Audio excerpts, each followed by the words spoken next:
Okay, so let's discuss the solution to example number 1 of course outcome for part 2.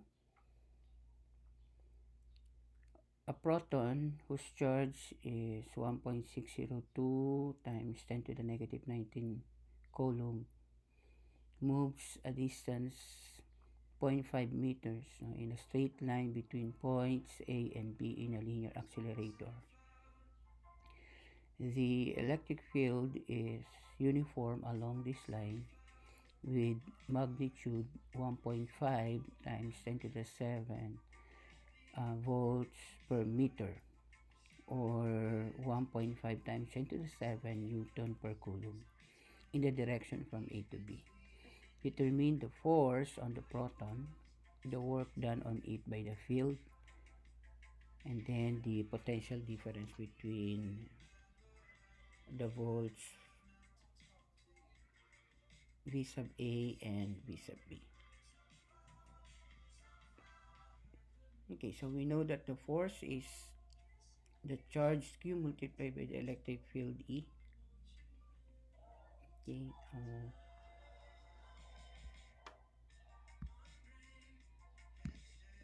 the charge is given 1.602 times 10 to the negative 19 coulomb, and then the electric field is also given 1.5 times 10 to the 7 newton per coulomb, so the coulomb will cancel out, so the unit would be in newtons.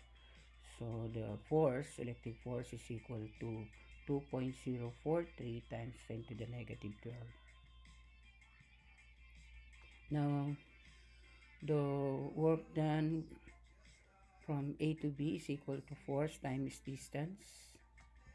Okay, so from the previous computation, we obtained the force as 2.403 times 10 to the negative 12 newtons, and then this one is given 0.5 meter, the distance between particles A and B, or the protons A and B. So the computing, we have 1.2015 times 10 to the negative 12 joules, no, which is Newton meter. And converting that to electric volts, we multiply by 1 over 1.602 times 10 to the negative 19. This is the conversion from joules to electric volts. So joules will cancel out, so the unit is now will be in electrovolts. So this is equivalent to 7,500,000 electron volts, or 7.5 mega electron volts. And the potential difference will be equal to the work done from A to B divided by the charge Q. Okay, so we'll be using the unit in joules. Okay, so the work done is 1.2015 times 10 to the negative 12 joule rather, and then divided by Q. This is our given Q in coulomb, so that will be joules per coulomb, which is equivalent to volts, no? Or 7,500,000 volts, or equivalent to 7.5 mega volts. Okay, so let's have example number 2. In the figure below, dust particles with mass 5 times 10 to the negative kilogram, or 5 micrograms, and charge Q, which is 2 nanocoulombs, starts from rest and moves in the straight line from point A to point B. So what is the speed at point B?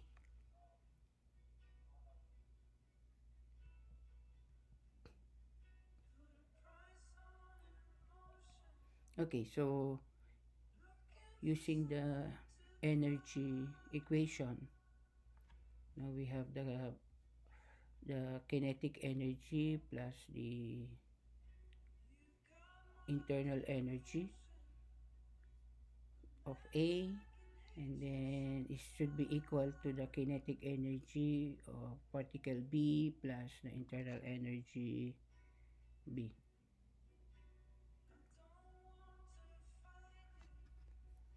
Now, since the particle starts from rest, moving from A to B, then the kinetic energy at A is equal to 0, and then the potential energy here is equal to the charge multiplied by the um, potential at particle A. Is equal to the kinetic energy of particle B, 1 half mv squared, plus for the potential energy at B, we have the initial charge multiplied by the uh, volts at voltage at B, particle B. So solving for V will give you the square root of 2 times Q sub O plus the potential difference divided by the mass of the particle. Okay.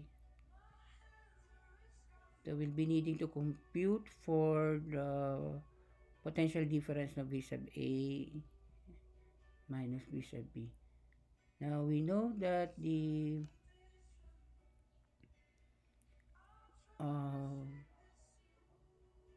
total voltage, at a at the particle is equal to K times the summation of Q sub I over R sub I.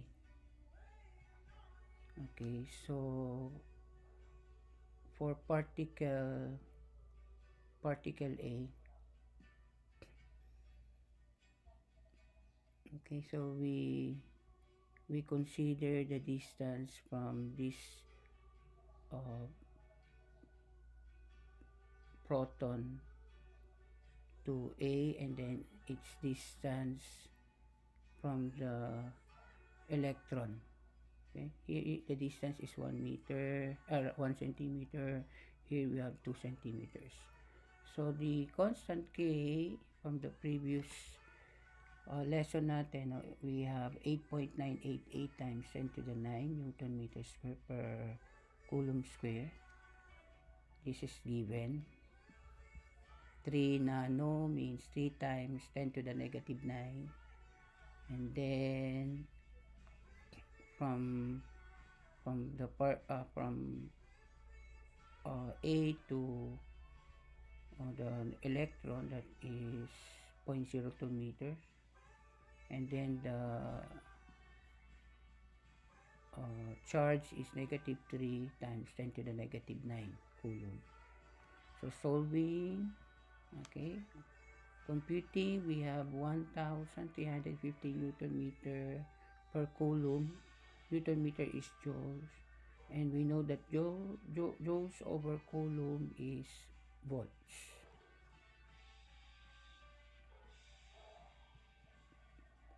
Okay, and in a similar manner, the voltage at B, particle B, can be obtained, or the value of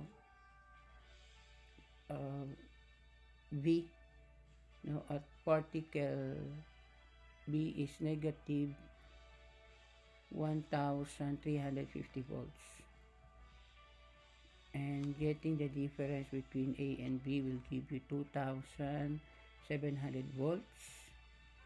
Okay, so using this equation, okay, we can now solve for the velocity of particle B.